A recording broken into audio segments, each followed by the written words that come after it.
Hey friends, it's Frances with Find Your Crazy, and it is another Tip Tuesday, my favorite time of the week when I'm going to share with you my tips, tricks, and hacks for having a big family in a small space as we travel the United States full time with our family.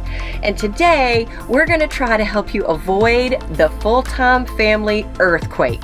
That means the move day craziness that happens when you hook up this fifth wheel and you start to drag it all over the United States. Anybody who has been RVing knows that, man, move day is tough, but it's even tougher when you get there and everything you own is either on the floor or somewhere it's not supposed to be. So we're going to share with you our top 4 hacks of how to avoid the move day earthquake.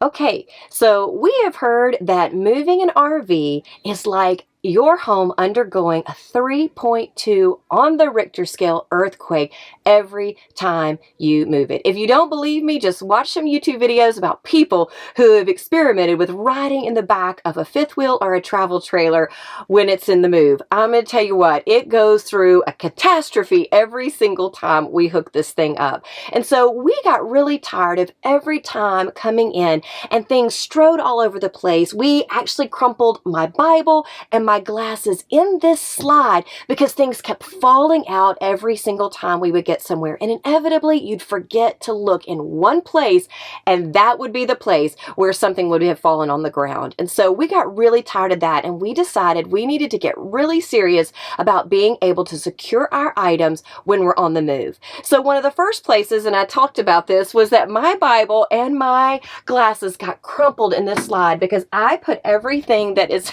important to my bedside table routine right here. So I have books, I have lotions, I have medicines, and I even have my computer. And these things all the time would fall out because as it would move, they would fall into the bed and they would even fall onto the floor where I couldn't find them and inevitably get squashed. And so Jay came up with a really great idea, and that would be for us to have a small bungee cord. And what Jay did was just to put 2 little hooks on either side. They kind of look like an eye hook on either side. And so it's attached over here where it can't come out, but this side we're able to pull and attach this here, and it stays right there. We are able to, it moves a little bit, but it secures anything from falling out onto the bed or even falling out onto the floor to get squished, to get broken. And so this has been amazing for us and something that could be really important for you. We also have another area in our room that has the same kind of bookshelf that has our electronics and iPads and iPods,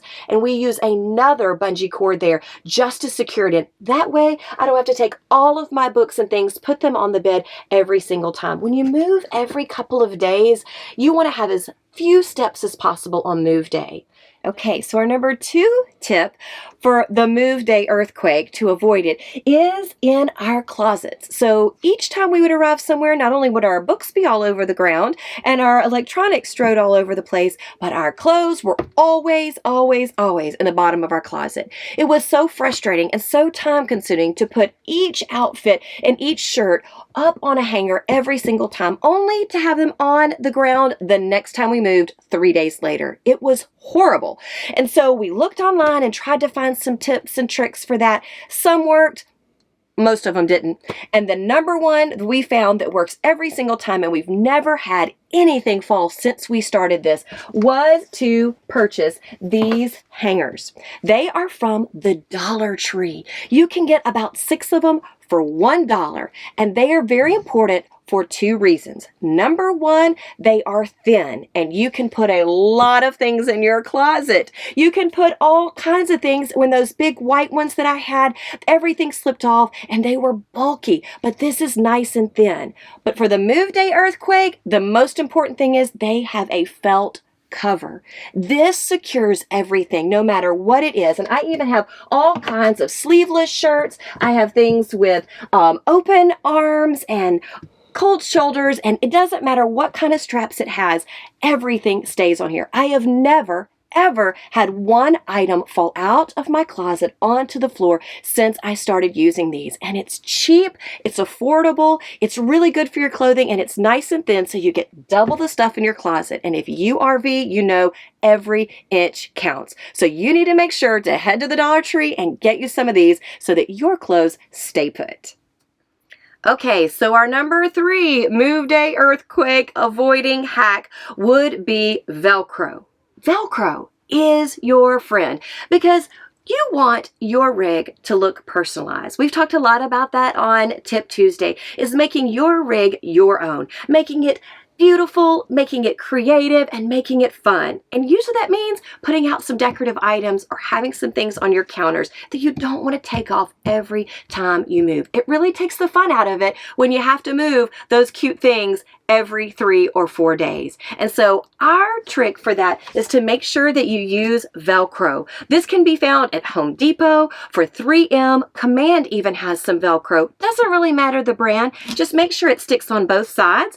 And though this right here, I would have to put somewhere every time, but now I put a little dab of Velcro here, a little on the bottom, and we're able to squish it down and it stays secure.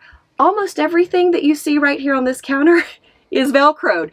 I got tired of taking this, also our diffuser and our heater and air fan over here. All of this has little pieces of Velcro. And so what I'm able to do on move day is just put the things away that are too big and too bulky to be secured. And then when we get there, we can start exploring a lot sooner because I don't have to redecorate my house every time we arrive. All right, so our 4th and final move day earthquake avoiding hack is inside the kids' wardrobe.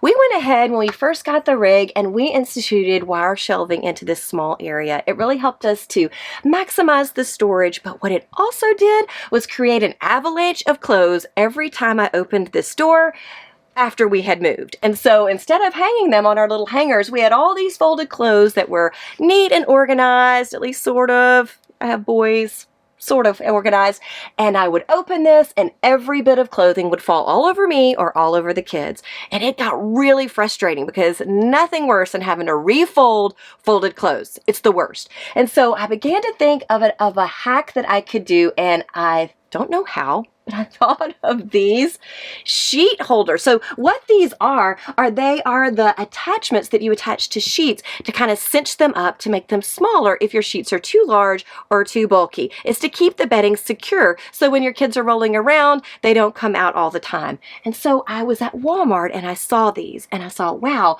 look at this. This is kind of like a bungee that I have in my bedroom, but it's got a clasp hook on the end. And so what I can do is I can put that little hook there and it attaches and it creates a little bungee just like in my bedroom, but for the clothes. And so if I can get this done right here, and then we close it up, and then now they are secure and they don't fall out. If I remember to do it, they don't fall out. And so now I'm able to keep the clothes folded, I'm able to keep them secure, and I don't get overwhelmed with an avalanche of clothes every time we move. So these are our 4 favorite tips, tricks, and hacks for avoiding the move day earthquake, because nobody has time to do and redo again. Once you want to get going, get adventuring. You don't want to be stuck at home kind of assembling your house after an earthquake has happened on move day. So if you do these, let me know how you like them, and if you have some move day tips, please let me know in the comments, because I'm always looking for new tricks, tips, and hacks for my family. So I hope you've enjoyed this, and we'll be back next week for another Tip Tuesday. But until then, go have some crazy fun with your crazy family. Bye, you guys.